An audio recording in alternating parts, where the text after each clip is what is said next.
حسبي الله عند السؤال في القبر حسبي الله عند الميزان حسبي الله عند الصراط حسبي الله لا إله إلا هو عليه توكلت وإليه أنيب. Alhamdulillah. Bismillahirrahmanirrahim. Qala Nabi sallallahu alaihi wasallam, ittaqi da'watal mazlum. Nabi besar Muhammad sallallahu alaihi wasallam beliau berpesan, takutlah kalian akan doanya orang yang teraniaya, orang yang terdolimi. Diperhatikan betul, jangan sampai menyakiti orang lain dengan ucapan, dengan tangan, dengan perbuatan, dengan kekuasaan, mentang-mentang, ya. Hati-hati. Kenapa? Karena orang zalim ini punya penolong, punya kekasih, punya wali, yaitu Allah. Makanya pesan Nabi, takut kau dengan doanya orang yang teraniaya. Sampai Allah berfirman di dalam hadisul qudsi, inni haramtu zulma ala nafsi, sesungguhnya aku mengharamkan berbuat zalim kepada diriku sendiri. Artinya Allah tidak akan berbuat zalim kepada siapapun. Wa mallahu bidzallami lil abid. Allah sekali-kali tidak akan berbuat aniaya kepada hambanya.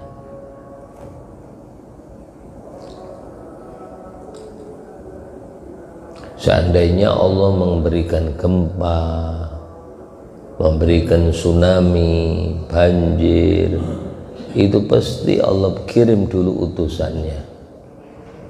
Ketika menolak, ketika melawan, ketika kufur, baru Allah berikan siksaan. Tidak spontan. Ibarat orang kalau salah ditilang itu wajar, ya. Sampai ndak pakai helm, tangkap polisi, yang dolim itu sampean yang salah. Kalau semuanya lengkap, sampean ditangkap, ditilang, ya itu baru dolim. Jalan udah bener, helman sudah, STNK ada, SIM ada, spion ada, tutup pentil ada, kalau tutup angin itu nah, lengkap.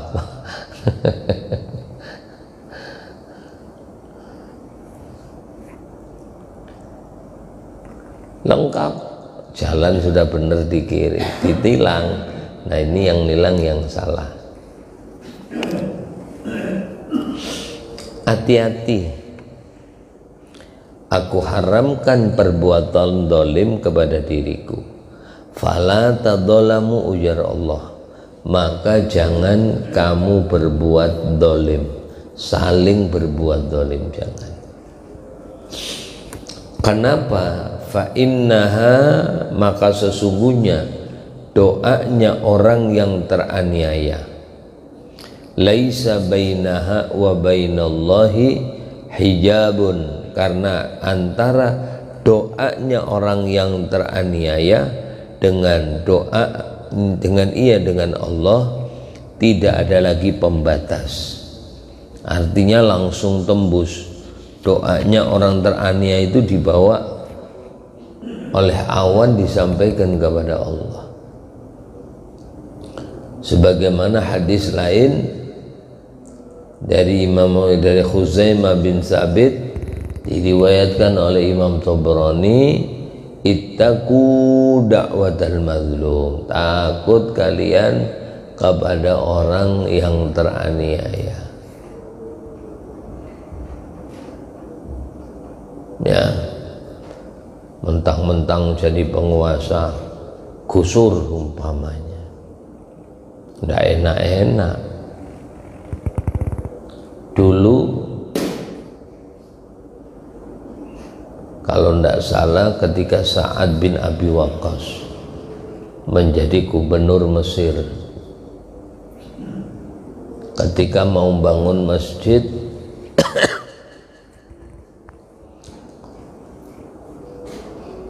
semuanya sudah di apa namanya, ganti rugi lah, kasih ganti untung, gantiin mau semuanya, mau bikin masjid.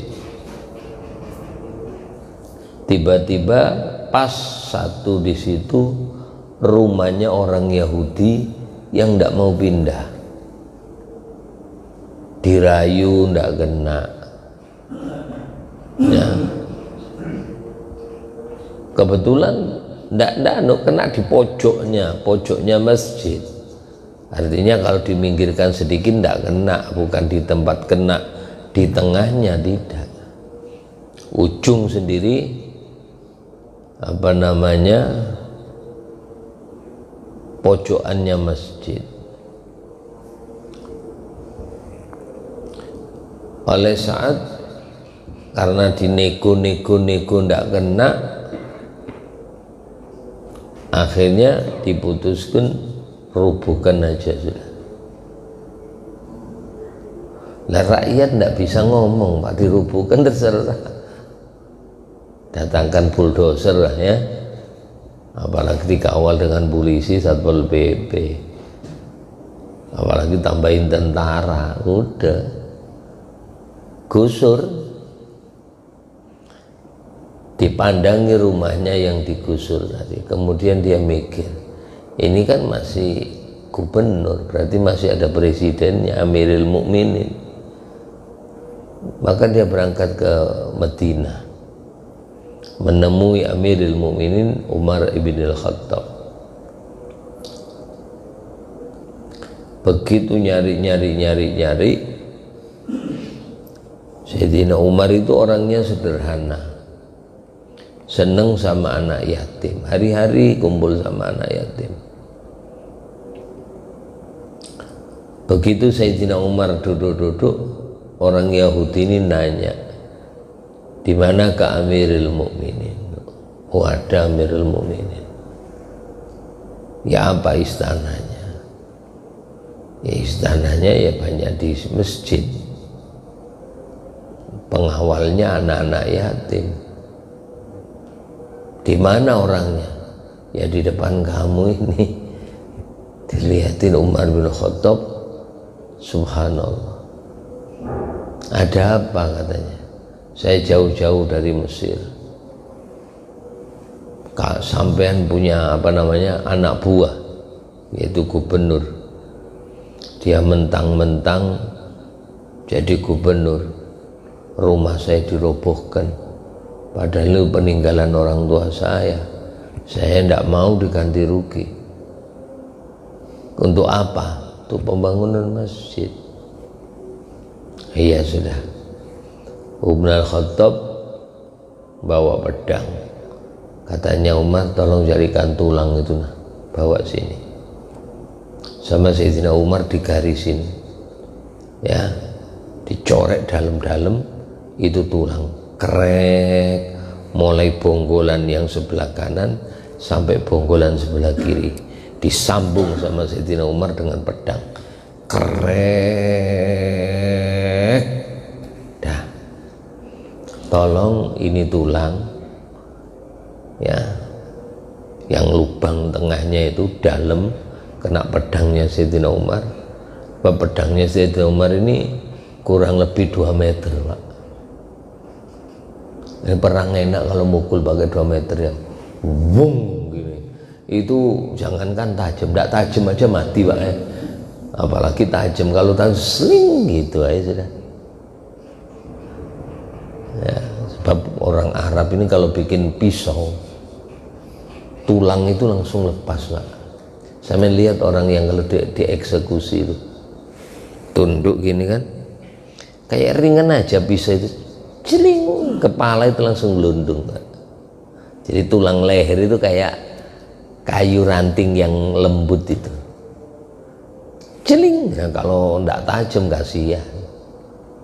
Tunduk ini orang yang dikisos itu, celing,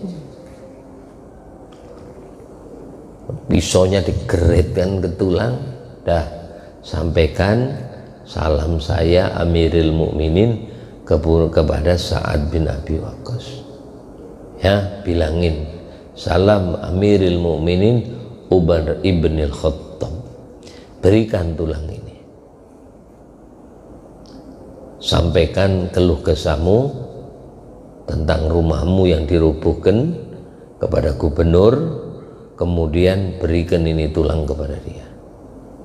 Ini kata dari surat dari Umar, dikasih tulang, ada garisnya. Begitu saat dikasih tulang, gemeter ya. Sebab Umar ini jangankan manusia yang takut, setan ini lu takut sama Umar. Ya, sampai Nabi bersabda, kalau ada Umar lewat pada satu gang, maka setan akan lari pada gang jalan yang lain. Saking kerennya Sayyidina Umar. Gemeter, langsung dia panggil ajudannya, tidak jadi, rumahnya orang ini bangunkan lagi yang lebih bagus, bangun, jangan dirobohkan, masjidnya aja ngalah, ayo bangunkan. Katanya orang Yahudi ini orang dikasih tulang ketakutan katanya, ini belum dikasih apa-apa. Tanya dia, Pak Gubernur, sampai dikasih tulang gitu aja kok takut betul itu, kenapa? Katanya, oh kamu tidak tahu lah ini tulang, ini nasihat keras dari Umar ibn al-Khattab. Nasihatnya apa? Ini nah, al-insanu yakfi bil isyarah, wan nasu yakfi wal hayawanu yakfi bid darbi. Manusia itu cukup dengan isyarah, nasihatin. Kalau kita memang manusia, cukup dengan isyarah aja sebenarnya selesai. Nasihatin. Orang tua marah umpamanya, tidak perlu ngomel panjang itu, cukup dipandeng gini. Kalau dulu saya belum sholat itu pulang, orang tua saya cuman gini doang, dari jauh gitu, saya datang kan belum sholat, masih kecil, orang tua cuman diem gini doang, dilihat doang aja, itu sudah takut saya, kelunuk-kelunuk masuk kamar mandi, wudhu cepet-cepet. Nggak usah diomongin marah-marah, dipandeng gini dok, paham sudah, ini orang tua saya marah ini. Ya. Al-insan yakfi bil isyarah, manusia cukup dengan isyarah aja selesai.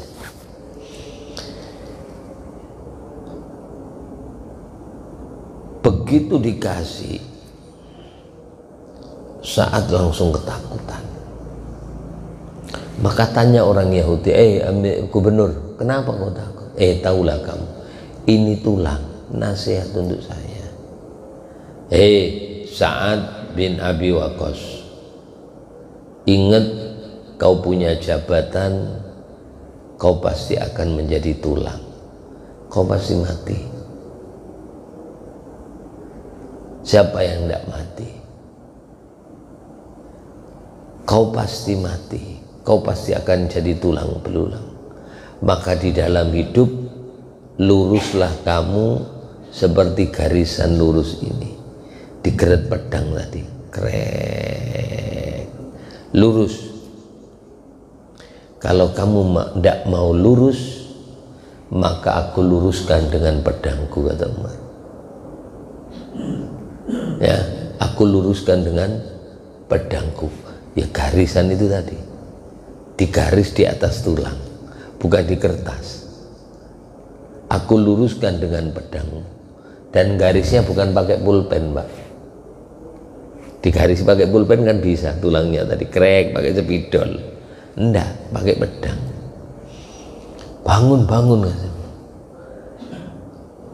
Langsung ini subhanallah, ini manusia dapat hidayah Allah dari orang yang ikhlas juga. Idza kharajatil hikmah minal qalbi waqa'at fil qalbi. Kalau kata-kata bijak itu keluar dari hati orang yang ikhlas, maka akan masuk ke dalam hati orang. Ini orang Yahudi padahal tidak dapat nasihat, cuma dari pedangnya Sayyidina Umar tadi. Ini orang Yahudi akhirnya masuk Islam. Ternyata Islam ini adil ya. Aku rumahku udah dibongkar, tidak boleh, sudah dibangunkan lagi. Ini Islam luar biasa. Akhirnya dia datang kepada Sa'ad tadi mengatakan, wahai Sa'ad, sekarang aku masuk Islam, biarlah rumahku ku ikhlaskan untuk menjadi masjid. Pada saat dia tidak mau. Ketika dapat nasihat dari Umar menaruhi nasihat apa tadi, tulang tadi, hatinya terbuka, masuk Islam. Dan subhanallah, rumahnya diikhlaskan untuk menjadi bagian daripada masjid. Seperti itu. Semakin dia berbuat zalim, semakin berat urusannya. Apalagi dosa sama manusia. Dosa sama Allah itu lebih gampang. Sampean minum umpamanya bertahun-tahun peminum berat, zina berkali-kali, setiap hari ke lokalisasi.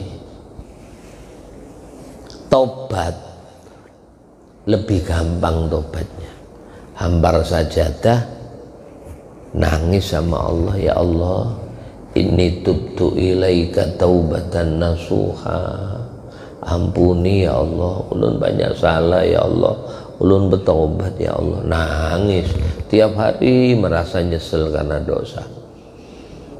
Gampang ampunannya karena tidak ada sangkut paut sama orang. Wa rubbama qada 'alaika bidzambi fakana sababan fil wusul. Kadang orang terjerumus, ditentukan Allah berbuat salah karena jauh dari ulama dulu, jauh dari pengajian, maksiat, terus minum tiap hari, zina karena kebetulan rumahnya parak lokalisasi, zina tiap malam, tahu-tahu tua tobat. Justru kesalahan dia ini memicu dia merasa malu, merasa fakir, merasa butuh dengan rahmatnya Allah. Maka dia merasakan ladzatnya ibadah. Nyesel dia, nangis hampar sajadah. Malam ketika manusia nyenyak tidur, dia bangun minta ampun sama Allah. Ampuni ya Rabb, sepertiga malam yang akhir berderai air mata. Dan itu saat yang paling nikmat dia munajat kepada Allah. Khairu awqatika waktun fihi wujuda faqatika, kata Sayyidina Athaillah As-Sakandari, sebaik-baik waktu yang diberikan oleh Allah, di mana kau saat melakukan itu engkau merasakan butuh, menginginkan ampunan Allah, menginginkan rahmatnya Allah, menginginkan ridhonya Allah, dan tidak mandeng-mandeng lain lagi. Sudah nikmat dia nangis, Allah aku butuh rahmatmu ya Allah, ampuni ya Allah. Itu waktu yang terindah. Sampai sholat, di saat sholat merasakan butuh rahmat Allah, butuh ampunan Allah, butuh terus merasa nyaman dalam sholat itu. Itulah Lailatul Qadarnya sampean. Lailatul Qadar terindah di dalam waktu-waktu yang diberikan oleh Allah Subhanahu wa Ta'ala. Beda dengan dosa sama manusia, Pak. Sulit kita ngomongin orang, kita menggunjing orang, Ya, Allah tidak mengampuni dosa kita selagi kita belum meminta maaf kepada orang itu. Ya. Jadi Nabi pesan, takutlah dengan doanya orang yang teraniaya. Fa innaha, karena doanya orang yang teraniaya, tuhmalu alal ghamam, dibawa oleh mendung kemana-mana, disampaikan kepada Allah. Yaqulullahu ta'ala, Allah berfirman, wa izzati, demi kemuliaanku, wa jalali, dan demi keagunganku, la ansurannaka, sungguh aku benar-benar menolong kamu, walau ba'da hinin, walaupun dalam tempo yang sudah lama lewat. Doa itu tidak akan terbuang sia-sia. Sampai ada hadis mengatakan walau kafiron, walaupun doanya itu orang kafir, teraniaya, doanya tidak ditolak. Apalagi orang muslim, apalagi umat Nabi Muhammad, apalagi orang soleh. Hati-hati, ya. Damus sholihin summun qatil, darahnya orang soleh itu racun yang mematikan. Imam Ahmad bin Hanbal ketika ditahan gara-gara mempertahankan Al-Quran, begitu ditahan, dihajar, disilet, dipukul cambuk, yang mukul mati, ganti lagi sama anaknya jadi raja, tetap aja disiksa. Imam Ahmad bin Hanbal, tidak lama yang mukulin mati juga. Nah yang ketiga cucunya, faham dia, kakek meninggal mukulin dia, abah mati juga. Nah aku bang, wah daripada aku mati juga, lepasin aja sudah. Imam Ahmad dilepas. Jadi dulu ada satu cerita, ya, ada raja yang zalim, raja. Kalau cerita raja itu sudah banyak ya, cerita-cerita itu. Istri orang dirampas, ada biniknya sampai banyak ratusan. Pokoknya ada orang bunga sedikit rampas, ya. Kalau bini lakinya mau ndak mau pokoknya rampas, ngelawan, bunuh. Ada satu cerita seorang raja yang sangat ya gitu kejam. Satu hari ada seorang fakir yang kebetulan karena fakir untuk makan sulit, utang sama tetangga, tidak ada yang minjemin. Coba orang susah tuh pinjam uang 1 juta ke tetangganya, yakin nggak akan ada yang mau minjemin. Jangankan tetangga, bank aja nggak mau ngasih, Pak. Apalagi sampai utangnya ratusan juta. Datangin rumahnya, ternyata rumahnya papan, miring lagi, ya, cabuk lagi, enak dipinjemin. Tapi beda kalau orang kaya, rumah mewah, mobil berjajar, utang berapa miliar, ngomong hari ini seminggu cair. Orang susah nggak dapet.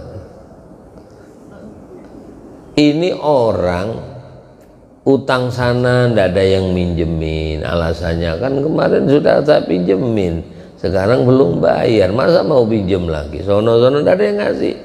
Akhirnya alternatif cari rezeki yang halal, yang langsung dari Allah. Mana? Sungai, laut. Ngapain? Mancing. Mancing aja sudah, bismillah mancing. Mulai pagi, maka sudah 2 hari tidak makan, anak nangis. Katanya ibunya, nak jangan malu, nah abahnya sekarang lagi mancing, doakan dapat. Mulai pagi sampai siang tidak dapat. Begitu tarik, strike. Nah, strike. Ya gini nih strike-nya, Pak. Tapi seorang namanya apa namanya? Orang miskin strike-nya ya ndak gini, Pak ya. Gini ya. ndak punya kail. Kalau dapatnya gede, sewenangnya luar biasa. Alhamdulillah, bayangannya anaknya akan tertawa, anaknya akan senyum makan ikan walaupun tanpa nasi, cukup modal korek sama kayu-kayu di samping rumah, selesai. Nggak perlu bumbu, penting mateng kena api, apalagi perut lapar ya. Kita aja walaupun perut nggak lapar Pak, makan siang duhur, lewat situ ada ikan yang dibakar itu yang maaf asapnya menari-nari itu ya. Terus habis itu ada sambalnya dipirikin potong-potong mangga sedikit-sedikit. Aduh, sampai mau beliuran saya nyeritakan ini ya. Terus sayurnya sayur apa? Sayur labu. Waduh, ini nggak usah pakai ikan, nggak pakai nasi, dah sewenang pulang. Pas pulang ketemu raja, rajanya tergiur dengan besarnya ikan ini, dan itu seleranya raja. Dibeli nggak mau dia, ndak. Aku ini anakku mau makan hari ini, ndak, aku ndak mau dibeli. Karena ndak mau, rampas saja. Dirampas. Yang tadinya gembira jadi galau, jadi tambah sakit hati lagi didolimi raja. Udah sampai di istana raja dibakar ikannya. Begitu mau makan, ngambil gini, kena ujung jari ujung durinya ikan tadi, kena jempolnya. Nyut. Ikan lele itu kan kadang ada itunya ya, ikan lele. Terus ada apa nama yang tahan hidup itu nah, lain haruan, yang papuyuh. Papuyuh itu ininya ada tajamnya, depan atas ada, kena itu nyut ya Allah, ini racun menjalar, tiba-tiba membengkak keluar nanah. Panggillah itu tabibnya. Kata tabib, wahai raja, duka raja, ini maaf, kayaknya ini tangan pian kalau ndak dipotong dengan cepatnya racun itu bisa menjalar ke telapak tangan pian. Kata raja, terus ya apa solusinya? Jempol harus dipotong. Ya daripada nanti kena ke tangan. Dipotong jempolnya, jedek. Begitu dipotong jempol, ternyata racun udah jalar ke telapak tangan. Tidak lama tangannya membesar. Kata cepat, kalau tidak cepat dipotong, jalar lagi ke lengan sampai. Ya sudah, potong lagi, jeglek. Ternyata lengan sudah masuk. Begitu masuk lagi, cepatin, udah potong lagi, jeglek. Begitu sampai ke sini, minta mau dipotong, maka tabib ini ngerti. Sebelumnya maaf raja, ini tidak wajar penyakit sampean ini. Dalam tempo sesingkat ini, tangan langsung menjalar dari ujung kuku langsung ke jempol begitu cepat. Saya tanya, adakah sampean pernah melakukan sesuatu? Dipikir-pikir, iya, tadi itu saya ngerampas punyanya seseorang. Kaget ahli hikmah, tabibnya ini ahli hikmah ya, orang alim. Maka beliau katakan, minta halal sama dia. Dicariin, prajurit nyari, begitu dapat datangkan ke kerajaan. Raja diperintah meminta maaf kepada dia. Ya sudah, ya apa, tidak maaf masuk ke lengan, ke badan. Akhirnya raja meminta maaf, aku minta maaf gini. Terus raja tanya, Bapak, kok begini saya keadaannya sampai dalam tempo sesingkat ini penyakit menjalar. Aku tanya, doa apa yang kau baca? Apa kata orang ini, wahai raja, aku tidak berdoa apa-apa, aku tidak baca doa. Cuman, nah ini cumannya ini, aku ngomong, ya Allah, raja itu berbuat zalim kepada saya, maka tunjukkan sifat adilmu ya Allah. Tunjukkan sifat adilmu. Ternyata adilnya Allah sama sampai zalim sama saya. Allah berlaku adil, bisa punya sifat al-qahar, memaksa. Sampean maksa saya, Allah maksa sampean. Sampean tidak punya kekuatan ketika Allah ngasih penyakit itu. Apa yang kekuatan sampean? Cuman dikasih gitu aja sampean sudah meraung-raung kesakitan. Taulah sampean, waktu sampean ngambil ikan saya, meraung-raung hatiku juga. Nah sekarang pian meraung-raung juga. Aku cuma tanya gitu, tunjukkan sifat adilmu ya Allah. Ternyata maaf, kekuasaan sampean tiada gunanya, harta sampean tidak ada guna, cuman dikasih maaf jempol yang membengkak aja, maka meminta halal ridho. Spontan begitu orang ini mengatakan iya aku ridho, sudah langsung tangan itu tidak ada lagi nyut. Pernah sakit gigi lah, nyut ini tadi, langsung lengannya itu langsung tidak ada rasa sakit. Suruh ridhonya orang ini. Jadi kita ini maaf, sering kita membaca istighfar, mendoakan orang lain, terutama kita yang punya zalim sama mereka. Wali ashabil hukukil wajibati alaihi. Astaghfirullahaladzim li wali walidayya wali ashabil hukukil wajibati alaiya wali jami'il muslimin wal muslimat wal mu'minina wal mu'minat al ahya'i minhum wal amwat. Ya Allah, ampuni aku, ampuni kedua orang tuaku, dan ampuni yang orang yang berhak menuntut saya ya Allah. Mereka punya hak untuk saya karena aku pernah berbuat zalim sama dia. Nah, terus kita baca supaya doa mereka itu tercover dengan doanya istighfar sampean tadi. Ya.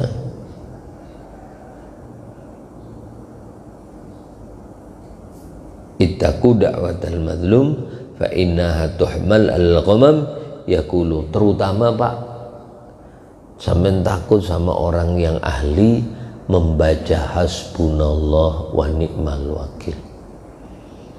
Orang yang ahli wirid baca hasbunallah wa ni'mal wakil 450 kali.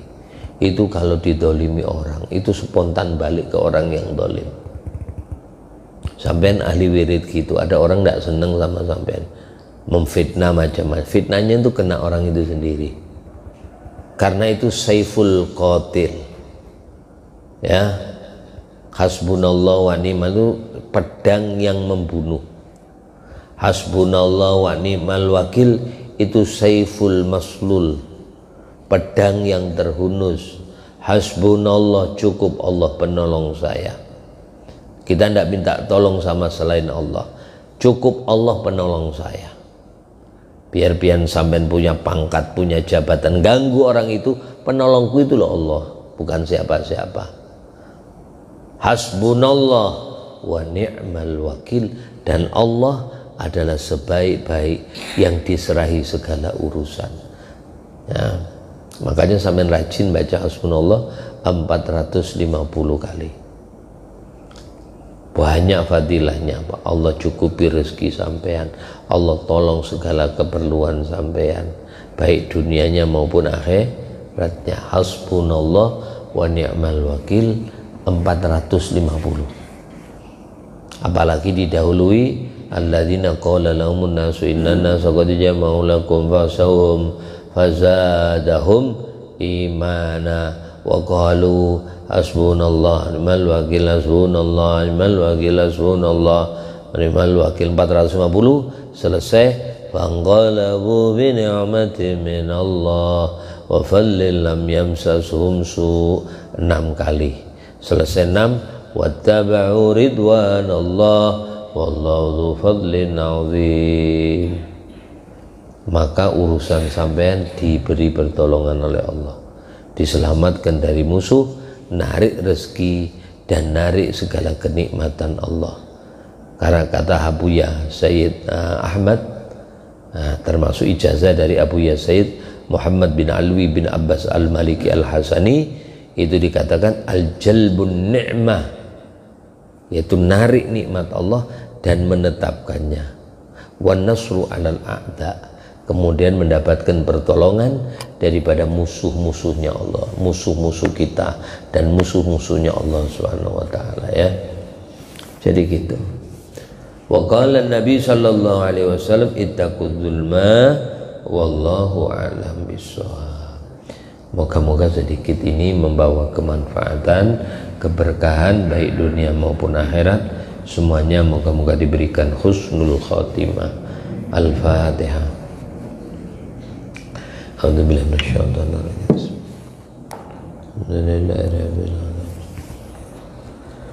Amin amin ya Allah rabbil alamin. Bismillahirrahmanirrahim. Muhammad Rasulullah sallallahu alaihi wasallam.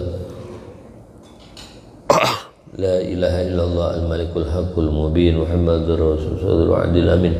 Allahumma anfa'na bima 'allamtana wa 'allimna bima yanfa'una. Allahumma ighfir lana dhunubana wa liwalidina wa liauladina wa shani ya rabbal alamin. Allahumma akhtim lana husnal khatimah 'inda ajalina qawla la ilaha illallah Muhammad Rasulullah sallallahu alaihi wasallam. Rabbana atina fid dunya hasanah wa fil akhirati hasanah wa qina adzabannar. Sallallahu nabiyil ummi wa alhamdulillahi rabbil alamin. Kurang lebih